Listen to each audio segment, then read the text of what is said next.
சில நேரம் பார்த்தீங்களா இருந்தால் இந்த 10 வயசுக்கு முன்னுக்குள்ள குழந்தைங்க வந்து கொஞ்சம் கரைச்சி கொடுப்பாங்க. அந்த கரைச்சலை பார்த்துட்டு அம்மாமாருக்கு கோபம் வரும். சில நேரம் எப்படி சமாளிக்கிறது அப்படின்னு தெரியாது. ஏன் அப்படின்னா, அம்மாமாரும் சில நேரம் அனுபவம் குறைஞ்சவங்களா இருப்பாங்க. அவங்களுக்கு சில நேரம் அந்த விஷயம் என்னன்னு புரியாது. லேட் ஆகி தான் அது புரிய வரும். ஒரு விஷயம் ஞாபகம் வச்சுங்க, எந்த குழந்தை கொலைப்படி பண்ணுறானோ, எந்த குழந்தை நிறைய கரைச்சி கொடுக்குறானோ, அவன் எல்லாம் எதிர்காலத்தில் ரொம்ப புத்திசாலிமா இருப்பாங்க. அதே மாதிரி ரொம்ப வாழ்க்கையில் சூப்பராகவும் வருவாங்க.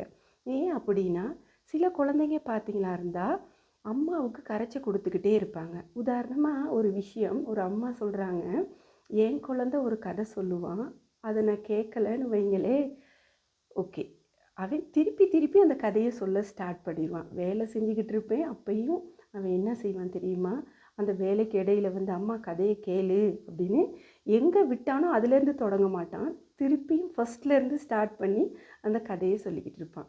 இந்த விஷயத்துலேருந்து நாங்கள் ஒரு விஷயத்தை கண்டுக்கணும். அந்த குழந்தை வந்து ரொம்ப புத்திசாலியான குழந்தை. என்ன அப்படின்னா, அந்த குழந்தை தான் சொல்ல வர விஷயத்த சொல்ல நினைக்கிது. ஆனால் அம்மா என்ன செய்கிறாங்க, அங்கே ஒர்க் பண்ணிக்கிட்டு இருக்காங்கங்கிறத அது சரியாக அப்சர்வேஷன் பண்ணுது. அதனால தான் அது என்ன செய்யுது, அம்மா வேலை செய்கிற நேரம் கதையை சொன்னால் கூட அம்மா தன்னை கவனிக்கலை அப்படி நினச்சோட்டி அந்த கதையை திருப்பியும் அதை என்ன செய்யுது, ஸ்டார்ட் ஆகுது. அப்போ அந்த குழந்தைக்கு தெரியுது, அம்மா தன்னை கவனிக்கிறாங்களா இல்லையா, நான் சொல்ல வர்றது அம்மாவுக்கு விளங்குமா விளங்கலையா அப்படிங்கிற விஷயத்தில் அது ரொம்ப கவனமாக இருக்குது.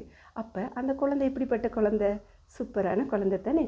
அதே மாதிரி இன்னொரு விஷயத்தை நாங்கள் கவனத்தில் கொள்ளணும். என்னன்னா, நம்ம சொல்ல வாரது நம்ம சொல்லிடுவோம், மற்றவங்களுக்கு விளங்குச்சா விளங்கலையான்னு பெரியவங்க நாங்கள் பார்க்குறது இல்லை. ஆனால் குழந்தைங்க பாருங்கள், நம்ம சொல்ல வந்ததை அவங்களுக்கு விளங்குச்சா, அவங்களுக்கு புரிஞ்சிருச்சா அப்படிங்கிறத பார்க்குறது மட்டும் இல்லை, அதை ட்ரை பண்ணி விளங்கி கொள்கிறாங்க. அப்போ குழந்தைகள் வந்து கொலைப்படியோ அல்லது குறும்போ இல்லை, அது வந்து அவங்களுடைய புத்திசாலித்தனம். அது மட்டும் இல்லை, சில நேரம் பார்த்தீங்களா இருந்தால் அவன் ரொம்ப நல்லவனாக கூட இருக்கான்.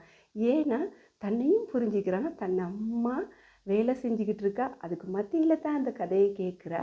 அதனால அம்மாவுக்கு ஈடு கொடுத்து ரொம்ப பொறுமையாக அவன் என்ன செய்கிறான், அந்த கதையை எப்படியாவது ஒரு வகையில் சொல்லணும்னு அவன் நினைக்கிறான். அது மட்டும் இல்லை, அவன் தன்னை கேர் எடுக்கிறானோ இல்லையோ, தன் அம்மாவை அந்த இடத்துல ரொம்ப கேர் எடுக்கிறான். ஏன்னா சும்மா யோசிச்சு பாருங்கள், நீங்கள் ஒரு கதை சொன்னால் மற்றவங்க கேட்கலன்னா நமக்கு எவ்வளோ கோபம் வரும். அந்த பொறுமையை கூட சில நேரம் நம்ம இழந்துருவோம். ஆனால் அந்த குழந்தை ரொம்ப மெச்சுவர்டாக அந்த இடத்துல இருக்கான். அப்போ அவன் சூப்பராக அப்சர்வேஷன் பண்ணுறான்.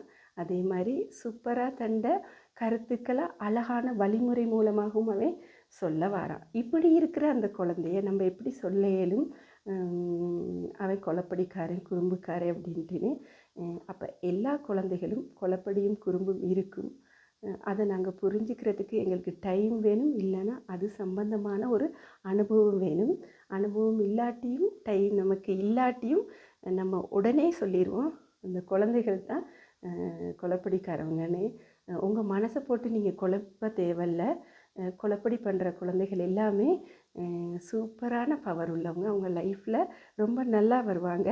அம்மாவையே அழகாக புரிஞ்சுக்கிறாங்களா இருந்தால், ஏன்னா அம்மா தண்டை பக்கத்திலே இருக்க அம்மாவுக்கே ரொம்ப புரிய வைக்க அவங்க ட்ரை பண்ணுறாங்களா இருந்தால், அவங்க லைஃப்பில் எல்லாரையும் புரிஞ்சு கொண்டு எல்லாருக்கும் ஏற்ற முறையிலையும் தண்டை வாழ்க்கையை அமைக்கிறனால அவங்களோட லைஃப் வந்து சூப்பராக இருக்கும். அப்போ அம்மாமார் ஒரு விஷயத்தை தெரிஞ்சுக்கணும், உங்கள் குழந்தை கொலைப்படியாக இருந்தால் அது சூப்பராக ஒரு காலத்தில் இருக்கும் அப்படிங்கிறது விளங்குனா இந்த வாழ்க்கை ரொம்ப ஹெப்பியாக இருக்கும். இல்லை உங்களுக்கும் அது சுமையாக இருக்காது, அந்த குழந்தைக்கும் அது நல்லாவே இருக்கும்.